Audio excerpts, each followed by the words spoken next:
Hey y'all, I gotta tell you about this one particular individual that I had met on a so-called dating site. It's not really for dating, it's for mating. People are not interested in dating you on a regular basis and getting to know you and growing a relationship. They're interested in hitting some skins, okay? Number one, first and foremost. Secondly, most of them are married or in a serious relationship. If you don't believe me, if you've been on a dating site, you will notice that during the holiday time, they disappear from online. You know why? Let me tell you why. Because they're with their significant other. People are trying to be slick, they're trying to be sneaky, they're running game. All right. So, this one particular individual who is a mayor for some city in Missouri. I can't remember the name of the city. It starts with an A in Missouri. He's a uh, he works with judges, and he had the nerve to say, "Well, now I tell judges what to do." So, in other words, he's real stuck on power. All right. He sets their schedule. He arranges their schedule and whatever their court dates and whatnot. And he, that makes him feel proud, which is like totally asinine. That comment wasn't even necessary. You just say what you do. You don't have to throw that in there. I tell them what to do. Insecure much? Anyway, and then he was married for about 20 years and eventually his wife died of cancer. Now I want you to listen really closely and this will dictate what type of person he is, okay? So, she was dying of cancer, which is obviously a terrible way to go, right? No one's going to choose that route if they have a choice, okay? It's a nightmare. You're not responding to treatments, or the cancer has metastasized, or they discovered it too late, or something like that. But it's going to be a very, very painful way to go, depending on the type of cancer you have. That don't bother him. He don't care about that.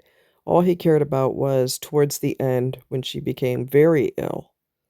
She couldn't have sex anymore. That was the most important thing in his world.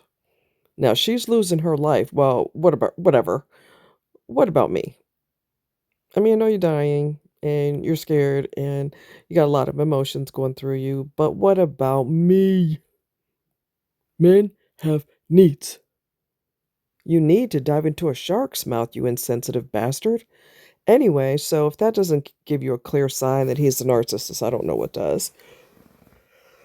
Okay. And then, uh, excuse me, I'm sorry, guys. Supposed to be going to bed, but anyway. And then what happened? Oh, he didn't really like to express himself through text. He had an entire wardrobe of emojis. Honey, he got so many emojis for everything because he doesn't know how to express himself. He doesn't know how to communicate properly, so he'll just doing put a picture emoji a picture up. Doing, here's another one. Doing, here's another one. He has an entire wardrobe of them. I kid you not. And I'm just like, okay, what is going on? This is weird and creepy. And he wasn't getting what he wanted from me. I felt very, when I did meet him in person, I felt very disconnected from him because he didn't feel connected to me. So, what does that do? It makes a person not connected to you as well. So, you're both not connected, which is like awesome. But there was just he was just off. Like I knew something was off. And I was really not wanting to go any further because I didn't know at the time he was a narcissist, but I knew he was not right, if that makes sense. And truth be told, it's a little alarming. No, it's a lot alarming that you supposedly, quotation marks, shared your life with someone for 20 years and they've been gone for about a couple of months and you're over it and you're on a dating site. I know people or know of people who have lost their partner and they've never remarried again because they never wanted to face that pain again. Um, they had such a tremendous connection with their partner that they just could not ever see themselves with someone else. Other people do eventually get remarried, but a lot of people don't, especially women. They choose to be single the rest of their life and enjoy their life, and when you look at all the shit men put you through, a lot of men, not all, but a lot of men put you through, no wonder they stay single afterwards. But, I say that he was after it, over it after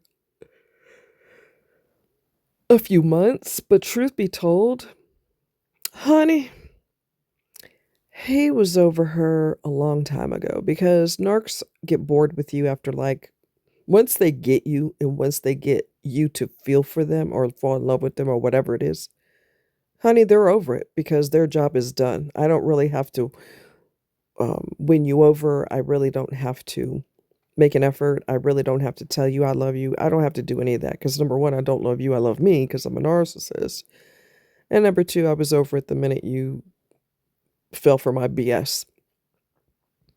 So he was over her way before she died.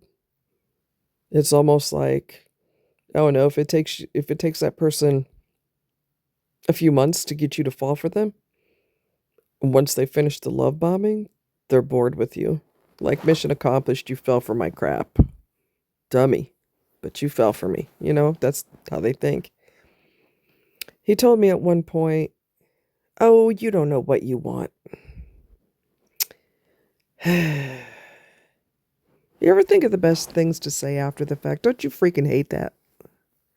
I wished when he said that smart-ass remark, you don't know what you want. I wish I would have said, well, I know I don't want you. But for some weird reason, I didn't say it. And I should have. Damn it. He's the one with the butter teeth. He's got yellow teeth. You don't know how to clean your teeth? Ew. He wears his pants up to his boobs. Are you like your great-grandfather? Are you imitating your great-grandpa? What are you doing? That's not cute. He doesn't dress... He dresses like someone double his age. He doesn't know anything about fashion, and he's just yuck. He gives me the ick. But yeah, I had to tell you guys about him because he's a piece of work. And he knew that I had chronic issues, which I normally don't tell people because they do pass judgment. Let's just be honest. Let's just put the meat and taters on the table. People do pass judgment. Okay. And he was trying to push me into, well, if we work out, which was never going to happen, but if we work out and you relocate here, I can help you get a full-time job. Now, in other words, let me tell you what that means. I know you got issues. This is what he's not saying. I know you can't work full-time, but you're going to work full-time if you're going to be with me. Because you ain't going to be sponging off of my damn money. That's how narcissists think. Now, why would someone want to not have their own money? Because you never know. Let's just keep it real. You better have your own money to some degree. You better have something going on, or a side gig or something. If you can't work or you got issues, you better have something going on because, or you've got disability or you've got something, money. Because, excuse me, I'm so sorry, guys. Because if you don't have your own, and you find out that the person you're with is a selfish prick, woo, it's going to be a bad day. You're going to have a bad life. You have to have your own. You never know when someone's going to flip out. You never know when they're going to say, you know what, I really was trying to think this through, and I don't want to be in this anymore. You know, you never want to be reliable, uh, rely on someone else because you never know when, you know, you're, you never know when this person flips. I mean, even in a situation where till death do you part, which people say those words, but they don't mean it. Let's just keep it real. They don't mean it. If they're a jacked up person, or if they're an arc, or they're just an asshole, they don't mean those words. They just say them because they sound pretty. I'll be with you till death do us part, in sickness and in health. And it's all a lie if the person is a toxic ass. So if you are even in a marriage, and you're with a toxic ass person, please make sure you have your own. Please make sure you have a side gig. Please be sure that you're collecting you're filing for disability or SSI or something to that effect. Make sure you have your own. So if this person, and if they're toxic, you don't want to be with them no more anyway, really. And it's just a matter of time before they, cut you completely loose and they really don't give a rat's ass that you're disabled or you have significant health problems and you need help back and forth to the hospital or the doctor. Look, make sure you have your own.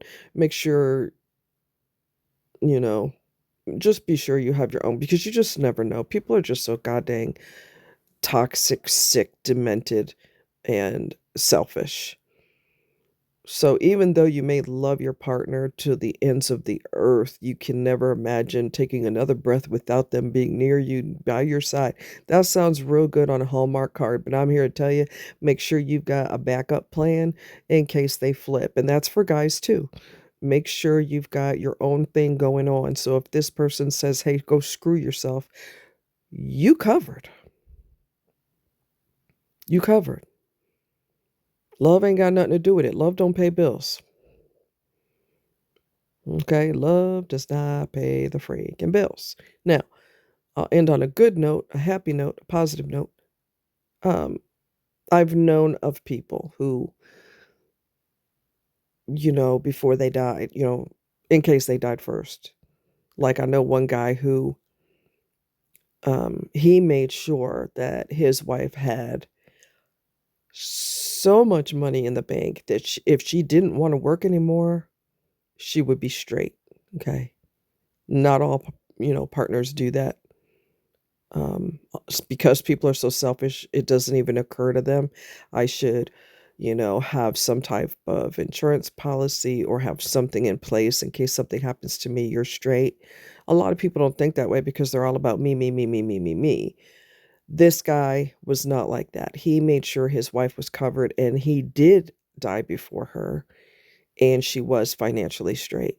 Some people do take a tremendous responsibility that way because love ain't about humping. Love is about, taking care of the person mentally, physically, financially, all of that. In case something happens to me, you good, you know. You got to think past bedroom. You got to think future. You have to think long term. And people that are intelligent and not selfish, and they truly, truly, truly love, love, love, love, love their partner with their mind, body, heart, and soul. They truly love them, not just says fluffy words, "I love you," and they're selfish.